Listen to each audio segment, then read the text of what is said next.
Israel. El odio de un mundo engañado.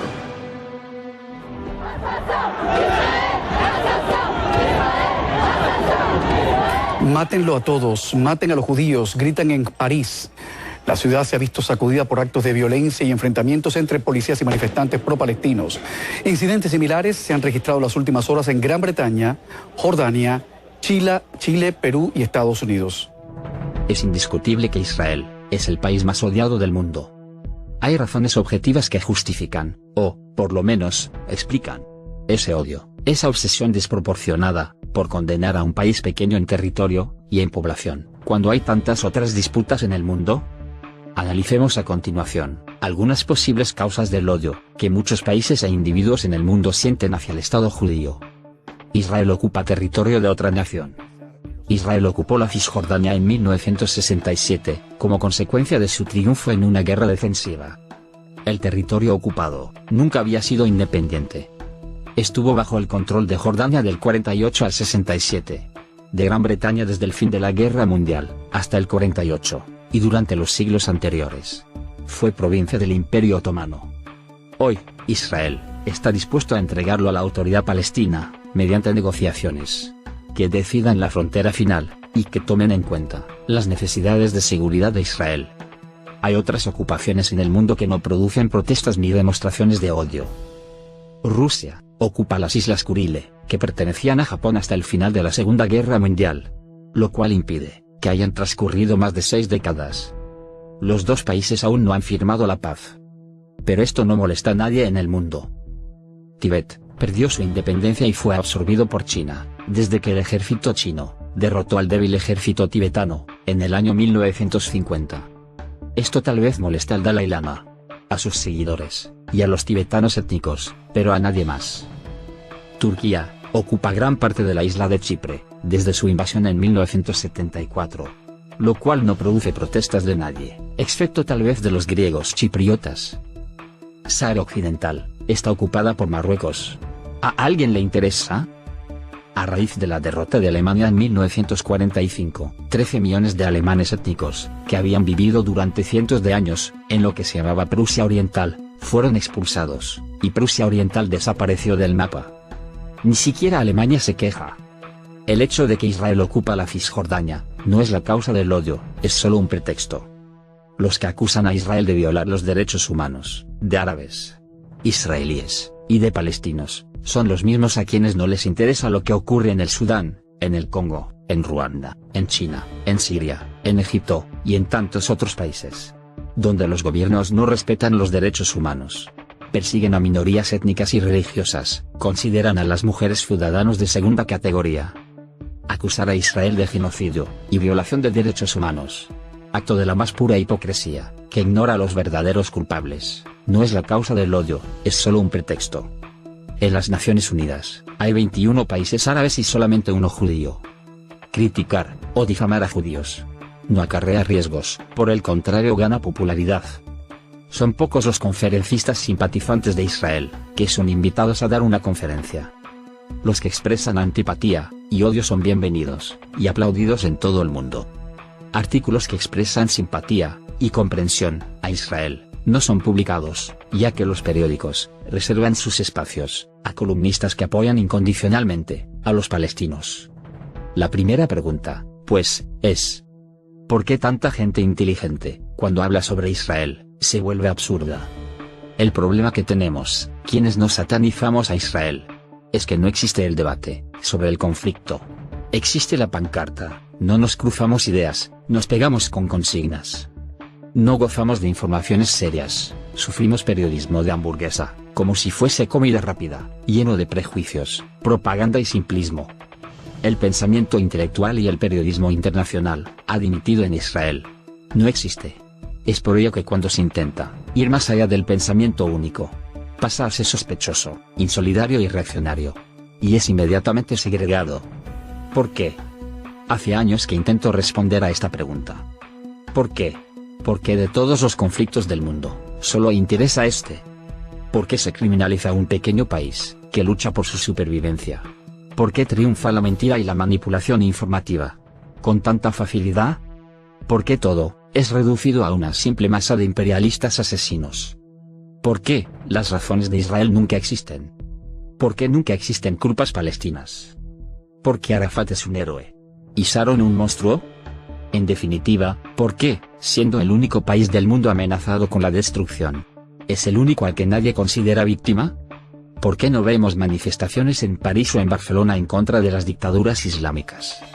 ¿Por qué no hay manifestaciones en contra de la esclavitud de millones de mujeres musulmanas? ¿Por qué no se manifiestan en contra del uso de niños bombas en los conflictos donde el Islam está implicado? Derrota del periodismo. Tenemos un mundo más informado que nunca, pero no tenemos un mundo mejor informado. Al contrario, las autopistas de la información nos conectan con cualquier punto del planeta, pero no nos conectan ni con la verdad, ni con los hechos. Los periodistas actuales no necesitan mapas, porque tienen Google Earth. No necesitan saber historia, porque tienen Wikipedia. Los históricos periodistas que conocían las raíces de un conflicto, aún existen, pero son una especie en vías de extinción. Devorados por este periodismo de hamburguesa, que ofrece noticias, como la comida rápida, a lectores que desean información, como la comida rápida. Israel es el lugar del mundo más vigilado, y, sin embargo, el lugar del mundo menos comprendido. Cualquier más media sabe que si habla contra Israel, no tendrá problemas. Pero, ¿qué ocurrirá si critica a un país islámico? Sin duda, entonces, se complicará la vida. No nos confundamos. Parte de la prensa que escribe contra Israel, se vería reflejada en una aguda frase de Goethe. Nadie es más esclavo que el que se tiene por libre, sin serlo. O también en otra, más cínica, de Mark Twain. Conoce primero los hechos, y luego distorsiónalos cuanto quieras. Actualmente hay muchos disturbios en Israel. Israel se encuentra perseguido, rodeado por enemigos. Siria, Líbano, Jordania, Arabia Saudita, Irán, Hamas, la Yihad Islámica, Hezbollah, etc. Pero este odio y persecución de Israel es solo un indicio de lo que sucederá en el final de los tiempos. Mateo 24 versículo 15-21. La última oleada de persecución comenzó cuando Israel fue reconstruido como nación, en 1948. Muchos eruditos de las profecías bíblicas creen que la guerra árabe-israelí de los 6 días en 1967 fue el principio del fin. Lo que está ocurriendo ahora en Israel ¿podría indicar que el final está cerca? Sí. ¿Significa con seguridad que el final está cerca? No. Jesús mismo lo dijo mejor. Mirad que nadie os engañe, porque vendrán muchos en mi nombre, diciendo: yo soy el Cristo. Y a muchos engañarán. Y oiréis de guerras, y rumores de guerras. Mirad que no os turbéis, porque es necesario que todo esto acontezca. Pero aún no es el fin. Mateo 24 versículo 4-6.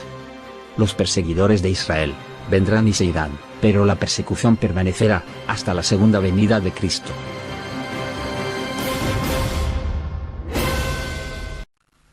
Según el relato bíblico, la tierra de Israel fue entregada por Dios al pueblo hebreo.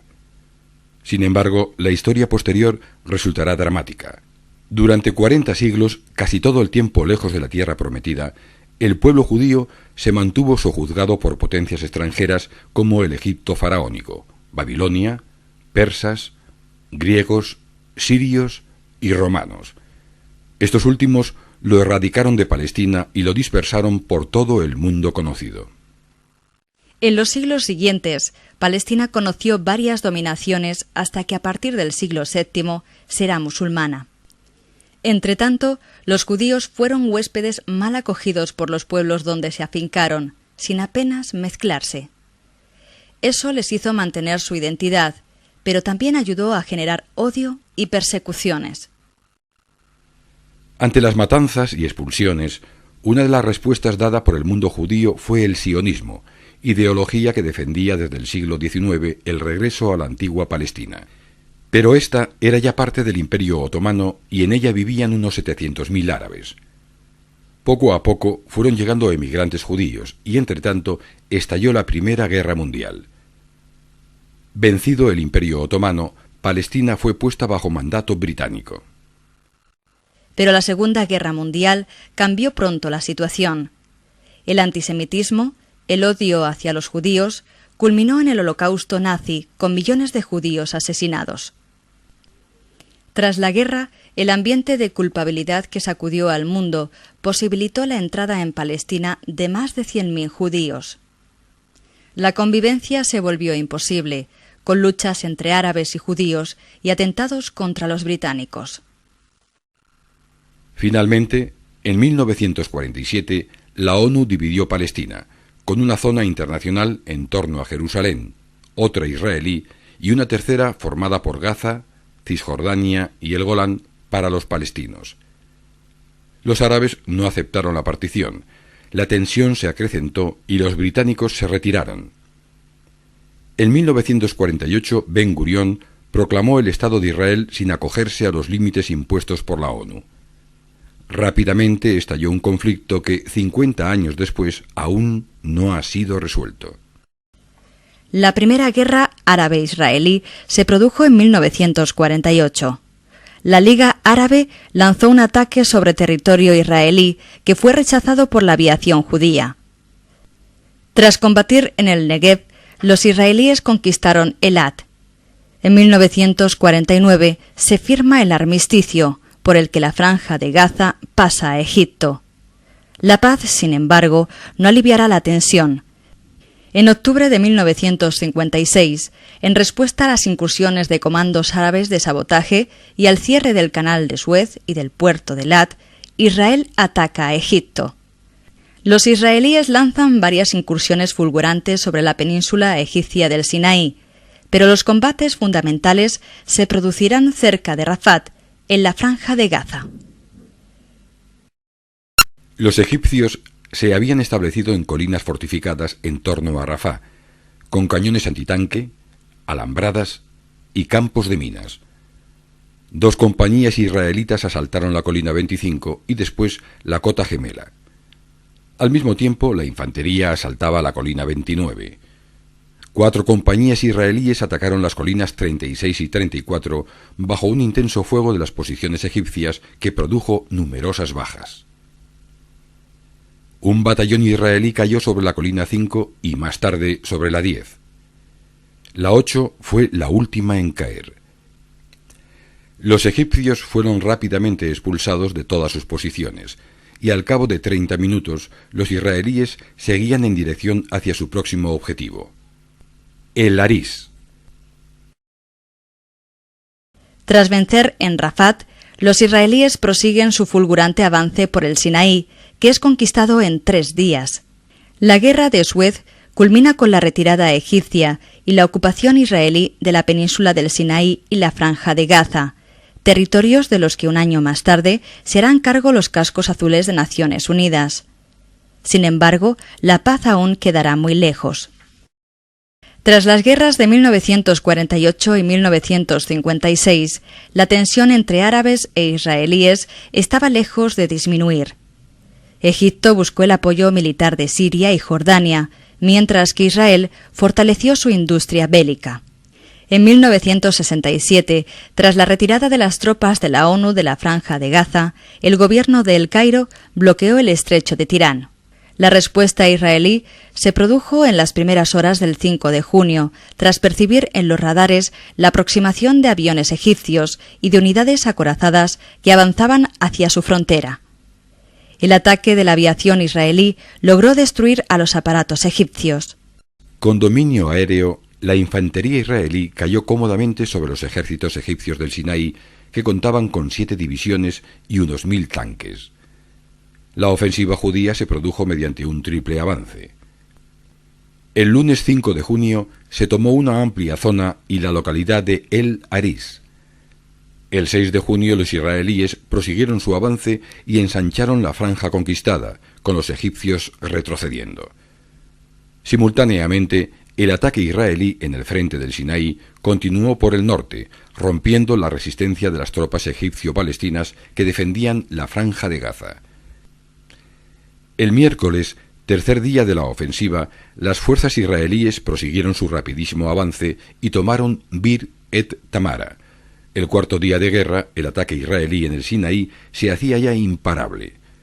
La desesperada defensa egipcia en el paso de Miltla convirtió este lugar en el escenario de un acto desesperado que no impidió la ocupación total de la península de Sinaí en tan solo 4 días. El mismo día 5, Jordania entra en la guerra bombardeando las principales ciudades israelíes, como Tel Aviv y especialmente Jerusalén. En respuesta, aviones israelíes castigaron las ciudades jordanas de Amán y Mafraq. Los combates más cruentos tuvieron lugar en Cisjordania, y la ofensiva israelí consiguió tomar Ramallah, Jenin, la ciudad vieja de Jerusalén, Belén y Hebrón. Al mismo tiempo, desde Nablus se desplegaban tropas hacia el río Jordán. La debacle sufrida por egipcios y jordanos durante la Guerra de los 6 días propició la aceptación de un alto el fuego promovido por Naciones Unidas, al que también se sumó Israel. Sin embargo, la guerra aún no había finalizado. Siria, que se había limitado a bombardear los poblados israelíes en los altos del Golán, fue atacada por los israelíes, quienes tomaron Quneitra. La toma de los altos del Golán estaba así completada, lo que obligó a Siria a aceptar el alto el fuego de Naciones Unidas justo cuando los israelíes se dirigían hacia Damasco. La guerra había acabado. La gran vencedora, Israel, ocupó la península del Sinaí, la franja de Gaza, Cisjordania y los altos del Golán, pasando a controlar la ciudad de Jerusalén. Sin embargo, los conflictos no habían acabado. Los esfuerzos de Egipto y Siria por recuperar los territorios perdidos en la Guerra de los 6 días condujeron a una nueva guerra, esta vez en 1973. El 6 de octubre, día del Yom Kippur, ambos países atacaron simultáneamente a Israel, provocando una rápida respuesta. La mediación de soviéticos y norteamericanos conduce a un acuerdo de pacificación por el que tropas de la ONU ocupan zonas intermedias. La guerra de 1973 propició que los estados árabes productores de petróleo decidieran una brusca subida del precio que desencadenó una crisis económica mundial. En 1977, el presidente egipcio Sadat visitó Israel, iniciándose así un periodo de negociaciones que culminó con la firma de un tratado de paz entre ambos países y la devolución a Egipto de la península del Sinaí. En junio de 1982, las tropas israelíes invadieron el sur del Líbano y llegaron hasta las puertas de Beirut, en una ofensiva militar destinada a destruir las bases de los guerrilleros de la OLP que proseguían sus operaciones de hostigamiento contra la región septentrional de Israel. La retirada de los israelíes al interior de sus fronteras, cediendo a la presión internacional, no se produjo hasta 1985. La retirada de las tropas israelíes del sur del Líbano alivió algo la tensión internacional.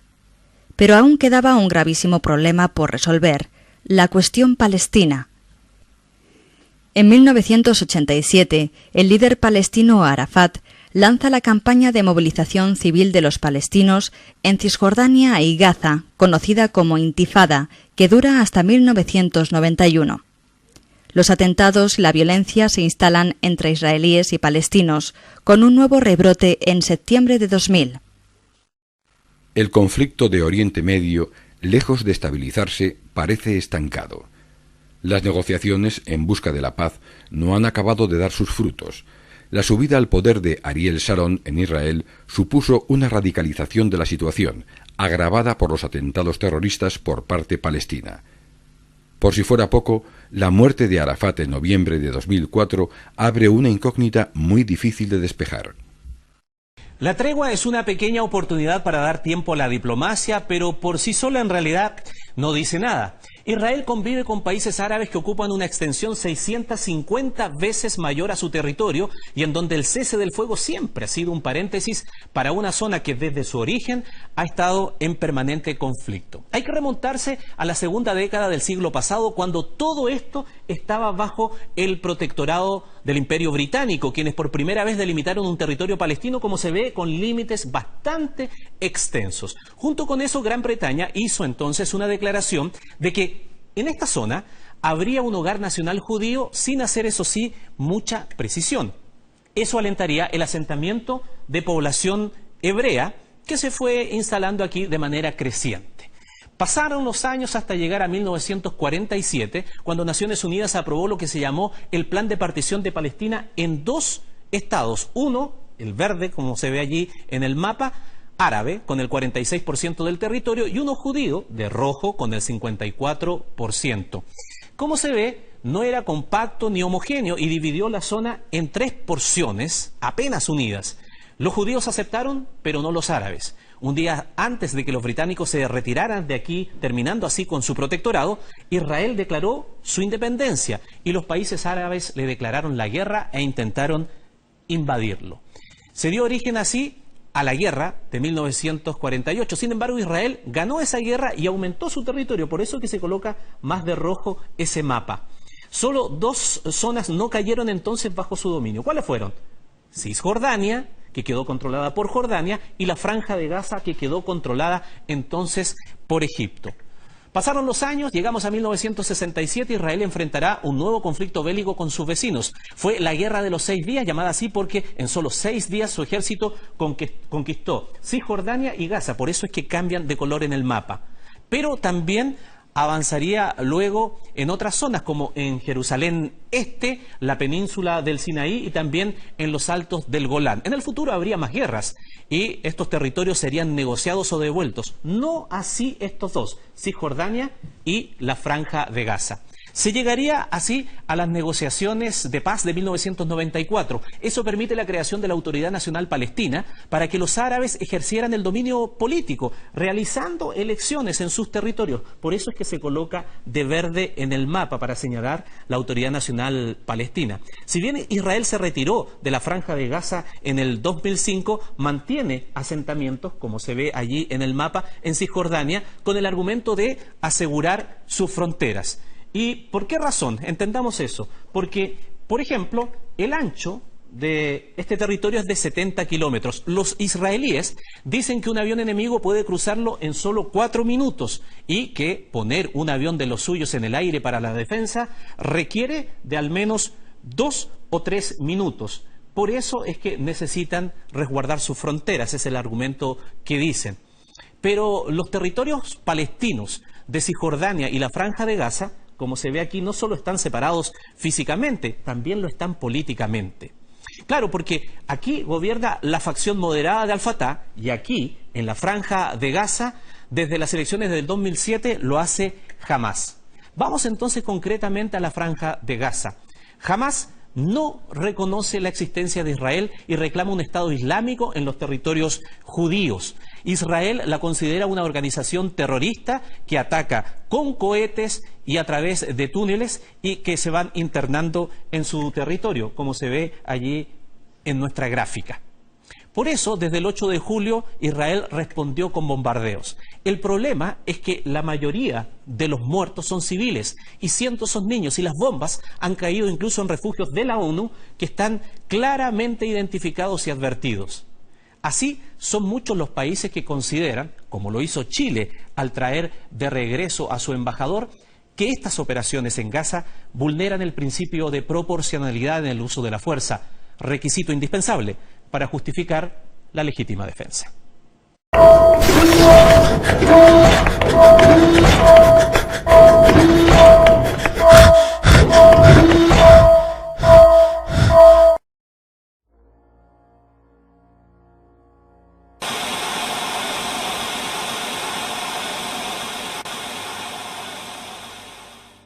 No cabe duda que la Revolución Rusa de 1917 cambió el mundo para siempre.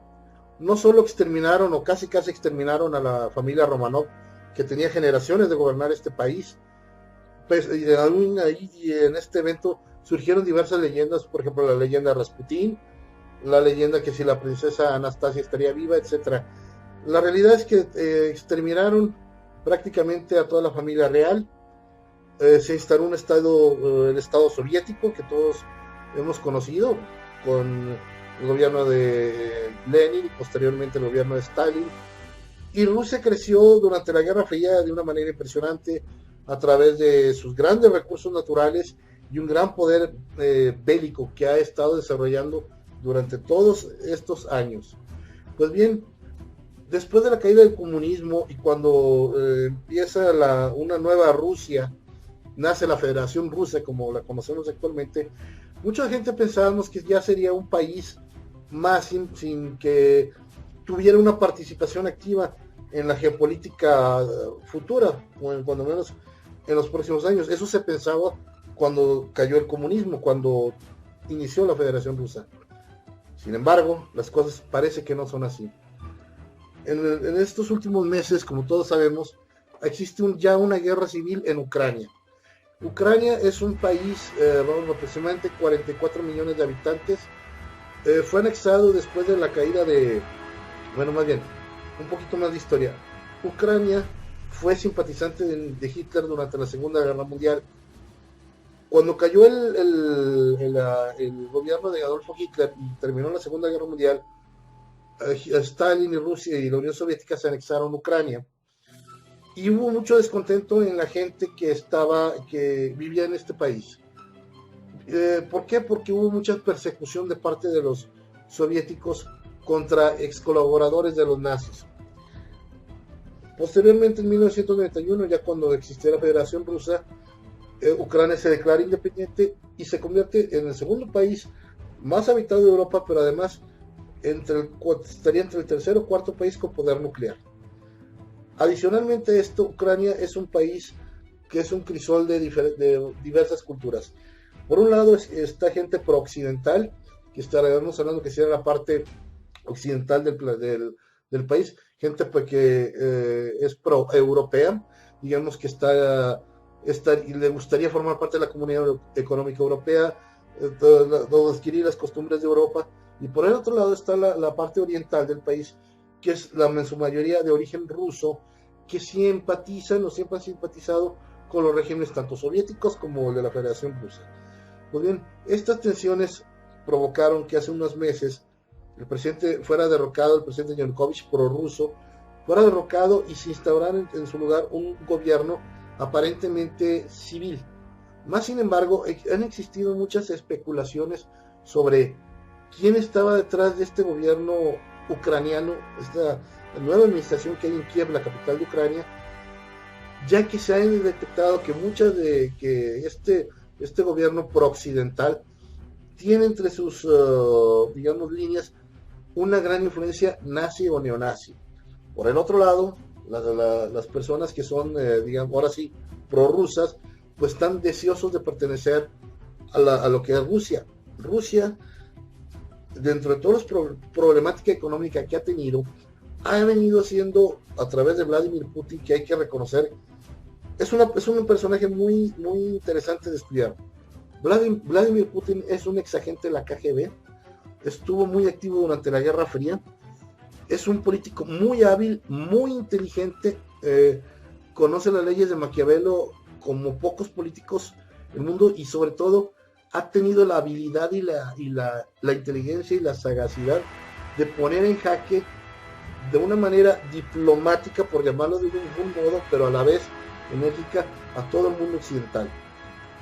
Como les he dicho, en Rumania está en una gran confrontación entre el mundo ruso, entre la cultura rusa y la cultura occidental, que están entre ellos luchando por ver quién controla el país.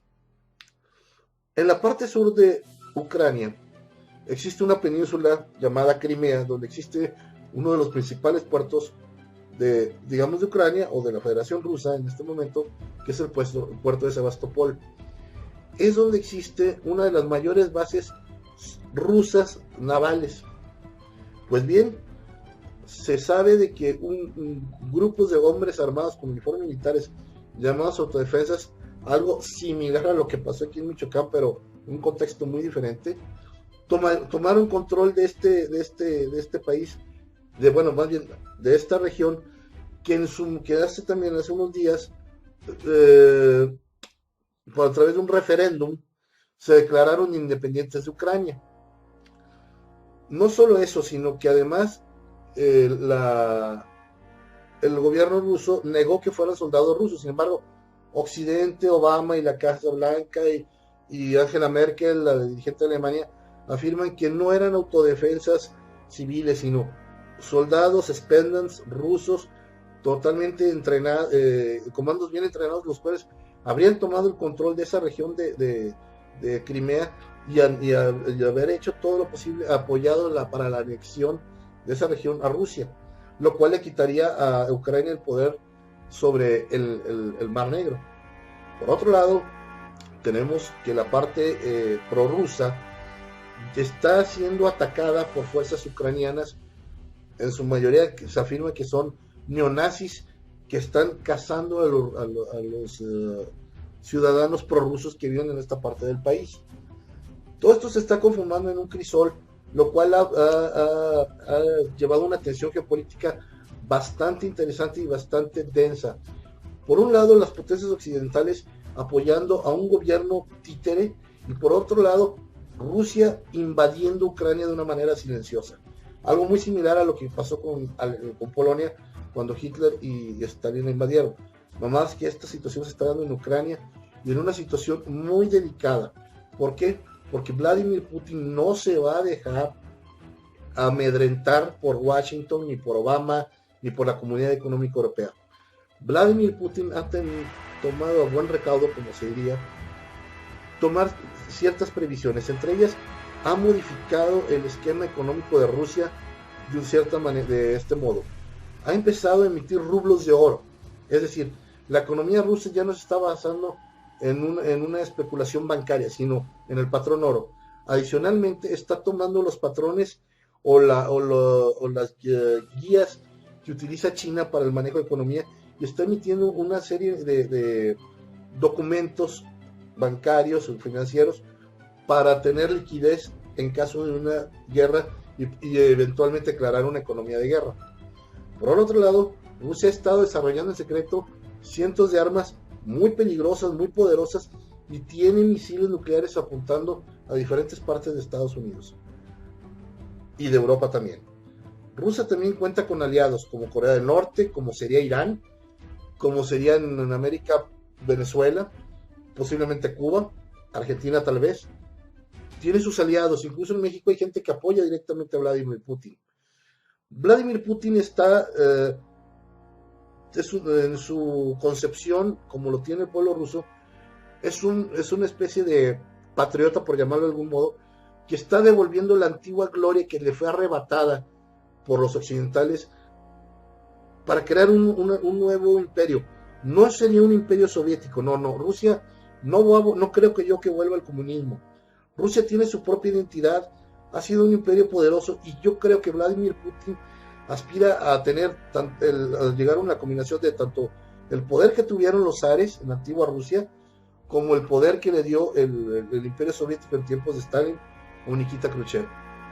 Vladimir Putin está moviendo sus engranes de cierta manera para tener todos los cabos atados para, en caso de una guerra, dar un golpe definitivo y terminarla pronto. Porque resulta ser de que económicamente no podrían mantener mucho tiempo una guerra. Aparte, los rusos no están tan locos para iniciar una guerra. Los Estados Unidos, por su parte, aunque están saliendo de un problema económico muy fuerte, no tienen la capacidad militar para soportar una guerra convencional con Rusia. Y por otro lado, Europa, con su situación económica tan débil, sería un suicidio aventarse en una guerra con Rusia y aliada con Estados Unidos. Por otro lado está el factor religioso. Los rusos durante mucho tiempo fue una sociedad atea durante el tiempo de la Unión Soviética, pero cuando cae el comunismo resurge la iglesia ortodoxa, que siempre ha sido la que ha estado dominante en Rusia. Sin embargo, muchos rusos, cuando viene esta libertad religiosa, no se convirtieron a la iglesia ortodoxa y se convirtieron al culto evangélico, en el catolicismo. Se hicieron musulmanes. No son árabes, pero practican la religión musulmana. Esta situación se da en gran parte de la población de Rusia, lo que significa que tienen un sentimiento antisemita muy profundo. Siempre lo han tenido. Rusia fue famosa por sus pogroms, es decir, cacerías de judíos aún en tiempos de los zares, y en tiempos de Stalin también fueron perseguidos. Por otro lado, los neonazis de Ucrania obviamente son antisemitas. Llama mucho la atención que Obama, siendo un presidente de color, esté aliado con neonazis. Es algo que todavía mucha gente nos hacemos la pregunta, ¿por qué? ¿Cuál es el objetivo? Aparentemente lo que quieren proteger es que todos los recursos naturales que Rusia pase a Europa, por ejemplo el gas natural, recordemos que Rusia es rica en gas natural y 30% del gas natural que consume Europa proviene de Rusia. En caso de una guerra de sanciones, ese 30% sería cortado. Y si se viene un invierno como el de este año, en los próximos meses, a finales de este año, Europa no lo toleraría y la tasa de mortandad sería muy alta por falta de gas para calefacción. Por otro lado, hay que comentar de que el gran ausente, por decirlo de algún modo, en esta situación es China. China no ha apoyado ni a Estados Unidos ni a Rusia. Le da asesoría económica a Rusia y le sonríe a Estados Unidos. Recordemos que China es la tenedora de mayores bonos del tesoro de los Estados Unidos. Prácticamente, digamos que es su principal acreedor. Los chinos han sido más inteligentes. Ellos están buscando no una guerra militar, sino una guerra comercial y salir ellos victoriosos. Saben que tienen muchas posibilidades de que ahora que termine la hegemonía de los Estados Unidos, ellos pudieran ser la siguiente potencia mundial. Tienen recursos naturales, tienen gente, tienen ejército, tienen educación, tienen industria y tienen dinero. Y aunque su crecimiento no es como ellos lo esperaban, es muy superior al de muchos países. China es un país que crece alrededor del entre 6 y 7% anual, mientras que otros como nosotros con trabajos llegamos al 1%. China es el gran ausente, ha estado tratando de jugar un papel como de árbitro en este complicado ajedrez geopolítico, que sin duda alguna es la crisis geopolítica más peligrosa desde la caída del muro de Berlín, y posiblemente tenga un contexto que es sumamente delicado y sumamente tenso. En cualquier momento pudiera surgir un error, un malentendido y desatarse una guerra de proporciones muy graves. Muchos analistas de los estudiosos de la Biblia afirman que este resurgimiento de Rusia estaría profetizado. El pueblo ruso es un pueblo de origen eslavo, los cuales serían, de acuerdo a estos estudiosos de la Biblia, descendientes de una rama de los hijos de Noé. Y este resurgimiento de Rusia se convertiría en el imperio de Gog y Magog. Acuérdense que les dije anteriormente que muchos rusos se han convertido al Islam, que existe un gran antisemitismo. Entonces, en la Biblia lo menciona en 2 profecías, aunque hay una diferencia perdida de 1000 años, que después vamos a explicar. Pero en 2 profecías, tanto en Apocalipsis como en Daniel, se habla que los reinos de Gog y Magog atacarían a Israel, desatando una guerra fratricida en donde morirían millones de personas. Estos estudiosos afirman que no sería Turquía como mucha gente lo pensó, sino que este reino de Gog y Magog es Rusia reunificada, repotenciada y resurgida en un nuevo concepto que no es ni comunismo, ni tampoco es fascismo, ni es capitalismo. Es un concepto muy diferente incluso a lo que plantea la orden Illuminati. No son parte de los rusos del nuevo orden mundial de los Illuminati. De hecho, son enemigos de ellos, pero son igual de peligrosos. Eventualmente, quien gane, nosotros perdemos. Yo soy Poncho, te agradezco que hayas visto este video. Te invito a que nos sigas en redes sociales, en Twitter, en Facebook, por Blogger. Nos agregues a tus círculos en Google Plus. Suscríbete a nuestro canal. Si te gustó el video, dale un like. Y te invito a que abras tu mente. Y aquí nos vemos en el próximo videoprograma de Teorías y Conspiraciones. Muchas gracias. Hasta pronto.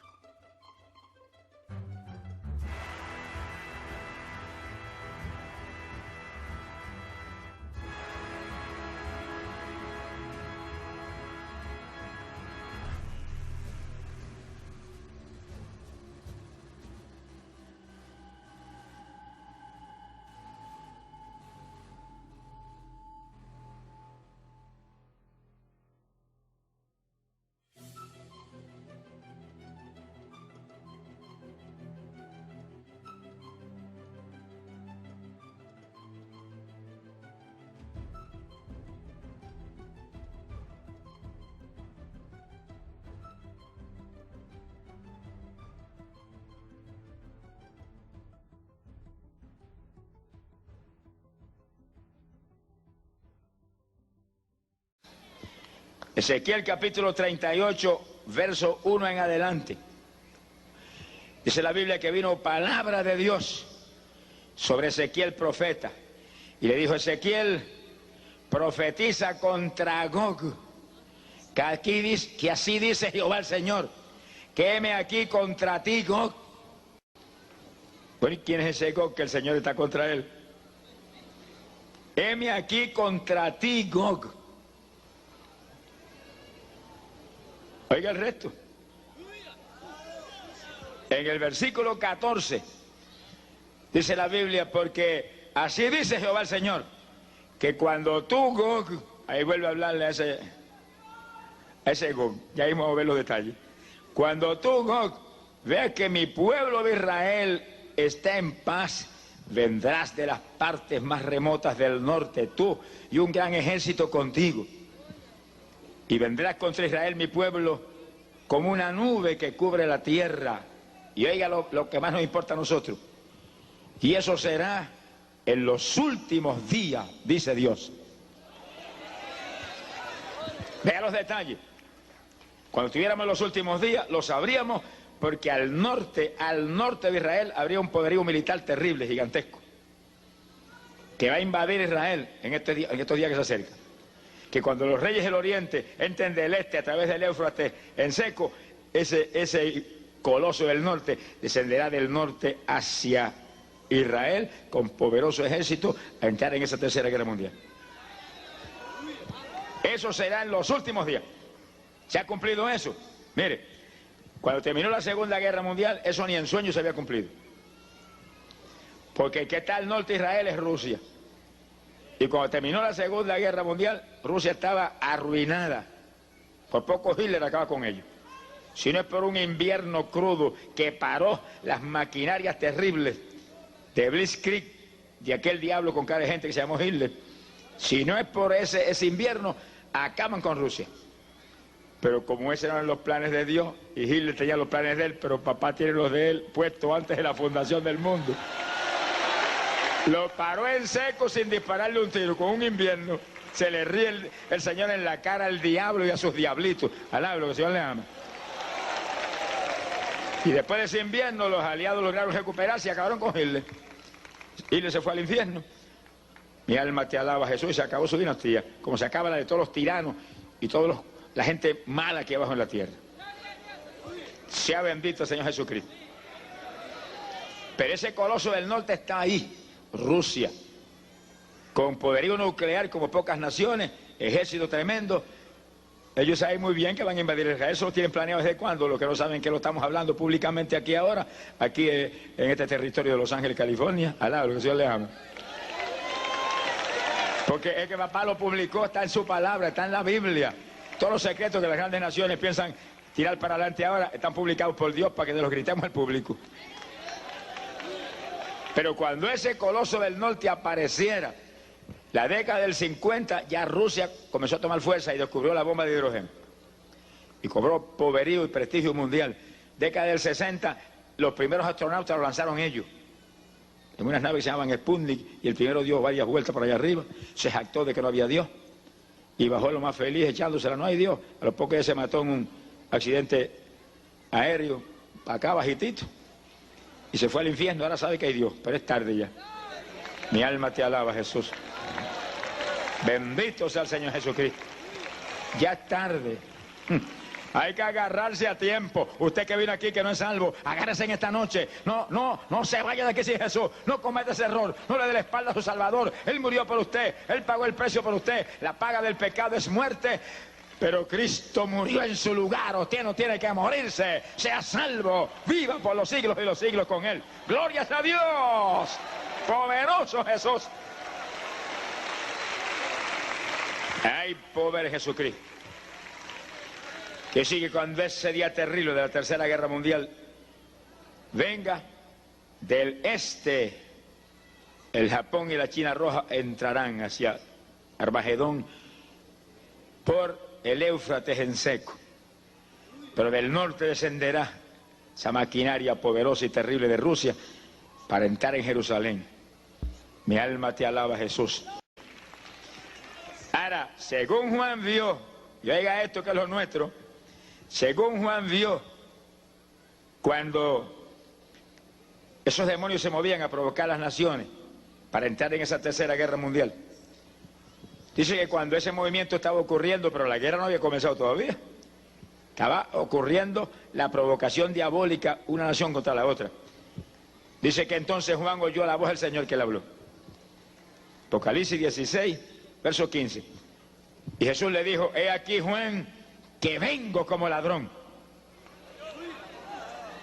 ¿Cuándo le dijo eso? Mientras se provocaba la guerra, pero no había empezado. Antes de esa guerra ocurrir, Juan oyó esa voz, he aquí que vengo como ladrón. ¿Y a qué vienen los ladrones? A llevarse algo. Y si aquí hay algún ladrón, no se lleve nada porque se lo va a llevar el diablo después a usted. Arrepiéntase y venga a Cristo. No, le decimos eso porque lo amamos. Lo amamos. Ladrón era aquel que estaba en la cruz del Calvario, a punto de morirse, se había robado todos los clavos toda la vida, y ahora que está a punto de morirse, ahora dijo, Señor Jesús, acuérdate de mí cuando entres en tu reino. Y ahí mismo Jesús le dijo, de cierto te digo, que hoy mismo estarás conmigo en el paraíso. Alabe lo que él vive. ¡Ay, Samaya Sojaba! Decir que si algún ladrón está aquí, invoque el nombre de Jesucristo y sálvese y escape, que los ladrones no entran al reino de los cielos. Glorias a Dios. Bendecido sea Jesús. Pero dice la Biblia, el Señor le dijo a Juan, he aquí que vengo como ladrón. Quiere decir que viene a llevarse algo. Pero como Jesús no es ladrón, es el más honesto que jamás ha existido, viene a llevarse algo que es propiedad privada de él. Sonríase que el Señor le ama. Este es el punto importante es este. Como no es ladrón, la propiedad ajena no se la va a llevar. Alaba lo que él vive.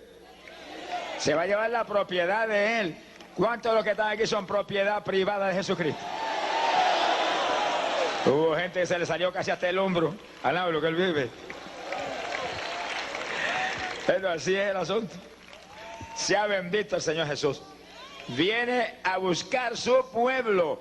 Y fíjense, la guerra no ha estallado. Antes de que la guerra estalle, se lleva Jesús su pueblo para el cielo. Como ladrón en la noche, viene el Hijo del Hombre. Como ladrón en la noche, desciende el Rey. Alabado sea Dios, a buscar el pueblo que le está esperando. El pueblo que le ama. El pueblo que está lavado en la sangre. El pueblo que tiene el Espíritu Santo, que siente como río de agua viva, que corre por su interior. Ese es el pueblo que se va. ¡Gloria sea Dios! Ese es el pueblo que se va. Pero todo el que está aquí en esta noche, que no es salvo, que no ha aceptado a Cristo, lo trajeron para eso. Para que usted oiga que viene guerra mundial. Pero antes de que esa guerra estalle y acabe con la mayor parte de la humanidad aquí abajo, hay un pueblo que se va hacia el cielo. Y Dios quiere que se vaya usted, amigo. Porque usted está aquí en esta noche por eso, porque Dios lo ama a usted. Y Dios quiere salvarlo en esta noche, para que usted sea de los que vuelen ese día hacia el reino celestial, escapando de los juicios que vienen, escapando de las bombas nucleares. Alabe lo que él vive.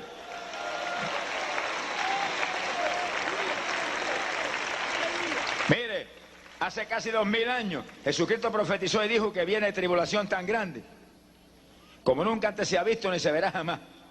Mateo 24, verso 21, dijo, y si no acorto esos días, ninguna carne será salva. Carne es lo de afuera. Dice que no quedaría nadie vivo aquí abajo, si él no acorta esos días. Hay algo que va a poner en peligro la vida de toda la humanidad. Eso es la tercera guerra mundial, con bombas nucleares cayendo como lluvia aquí abajo. Es silencio, parece que pasó un temporal. Temporal es el que viene.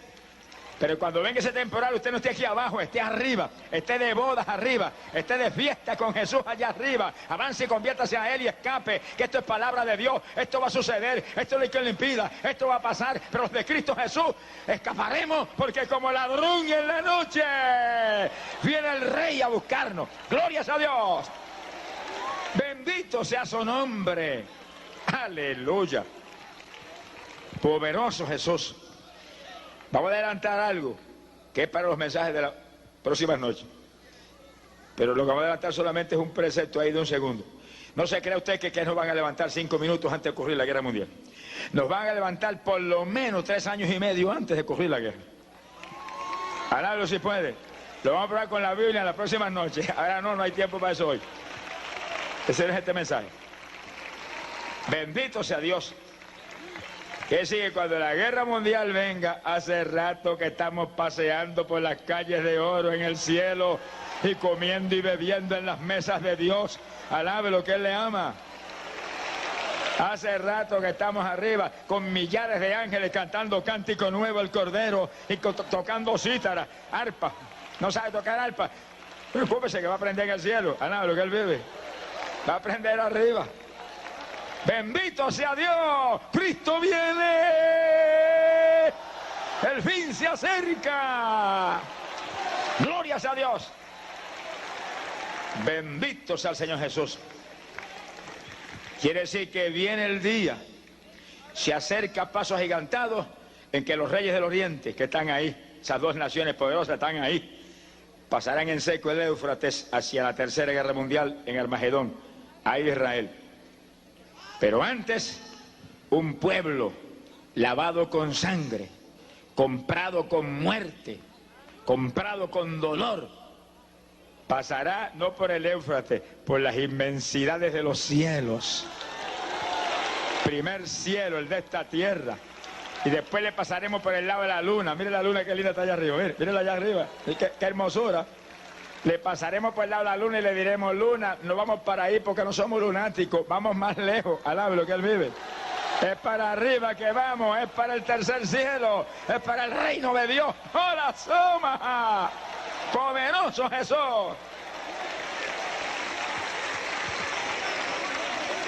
Los grandes científicos de la Tierra dicen que ahora van para Marte. Cuando pasemos por el lado de Marte diremos, no somos marcianos, somos ciudadanos del reino de los cielos, es para arriba que vamos. Alabe lo que Él vive. ¡Ay, poder es Jesucristo! Amigo querido, usted en esta noche aquí es un invitado de honor. Lo ha traído aquí el Espíritu Santo porque le ama a usted, le ama a sus seres queridos, lo quiere salvar a usted, para salvar a toda su familia también, porque la promesa es, cree en Jesucristo, serás salvo tú y tu casa. Esa es la promesa para usted, amigo. No le dé la espalda a Cristo en esta noche por nada. No se vaya de aquí perdido, amigo, por nada. Salga de aquí lavado con sangre, salga de aquí vivo, vivo. Alabado sea Dios en luz. Gloria a su nombre. Hoy la Ezequiel capítulo 38. Vino a mí palabra de Jehová diciendo, Hijo de hombre, pon tu rostro contra Gog, en tierra de Magog, príncipe soberano de Mesec y Tubal, y profetiza contra él, y di, Así ha dicho Jehová el Señor. He aquí yo estoy contra ti, oh Gog, príncipe soberano de Mesec y Tubal. Y te quebrantaré y pondré garfios en tus quijadas, y te sacaré a ti y a todo tu ejército, caballos y jinetes de todo en todo equipados, gran multitud con paveses y escudos, teniendo todos ellos espadas. Persia, Cus y Fut con ellos, todos ellos con escudo y yelmo. Gomer y todas sus tropas, la casa de Togarma, de los confines del norte, y todas sus tropas, muchos pueblos contigo. Prepárate y apercíbete, tú y toda tu multitud que se ha reunido a ti, y sé tú su guarda. De aquí a muchos días serás visitado. Al cabo de años vendrás a la tierra salvada de la espada, recogida de muchos pueblos, a los montes de Israel, que siempre fueron una desolación, mas fue sacada de las naciones, y todos ellos morarán confiadamente. Subirás tú y vendrás como tempestad. Como nublado para cubrir la tierra serás tú y todas tus tropas, y muchos pueblos contigo. Así ha dicho Jehová el Señor. En aquel día subirán palabras en tu corazón, y concebirás mal pensamiento, y dirás, Subiré contra una tierra indefensa, iré contra gentes tranquilas que habitan confiadamente. Todas ellas habitan sin muros, y no tienen cerrojos ni puertas. Para arrebatar despojos y para tomar botín, para poner tus manos sobre las tierras desiertas ya pobladas, y sobre el pueblo recogido de entre las naciones, que se hace de ganado y posesiones, que mora en la parte central de la tierra. Sabá y Dedán, y los mercaderes de Tarsis y todos sus príncipes te dirán, ¿has venido a arrebatar despojos?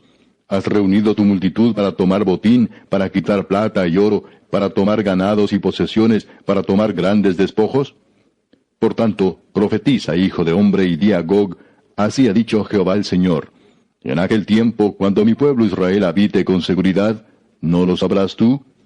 Vendrás de tu lugar, de las regiones del norte, tú y muchos pueblos contigo, todos ellos a caballo, gran multitud y poderoso ejército, y subirás contra mi pueblo Israel como nublado para cubrir la tierra.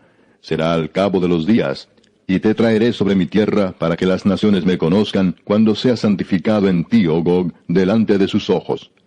Así ha dicho Jehová el Señor. ¿No eres tú aquel de quien hablé yo en tiempos pasados por mis siervos los profetas de Israel, los cuales profetizaron en aquellos tiempos que yo te había de traer sobre ellos? En aquel tiempo, cuando venga Gog contra la tierra de Israel, dijo Jehová el Señor, subirá mi ira y mi enojo, porque he hablado en mi celo y en el fuego de mi ira, que en aquel tiempo habrá gran temblor sobre la tierra de Israel, que los peces del mar, las aves del cielo, las bestias del campo y toda serpiente que se arrastra sobre la tierra, y todos los hombres que están sobre la faz de la tierra, temblarán ante mi presencia, y se desmoronarán los montes, y los vallados caerán, y todo muro caerá a tierra. Y en todos mis montes llamaré contra él la espada, dice Jehová el Señor. La espada de cada cual será contra su hermano. Y yo litigaré contra él con pestilencia y con sangre, y haré llover sobre él, sobre sus tropas, y sobre los muchos pueblos que están con él, impetuosa lluvia, y piedras de granizo, fuego y azufre. Y seré engrandecido y santificado, y seré conocido ante los ojos de muchas naciones, y sabrán que yo soy Jehová.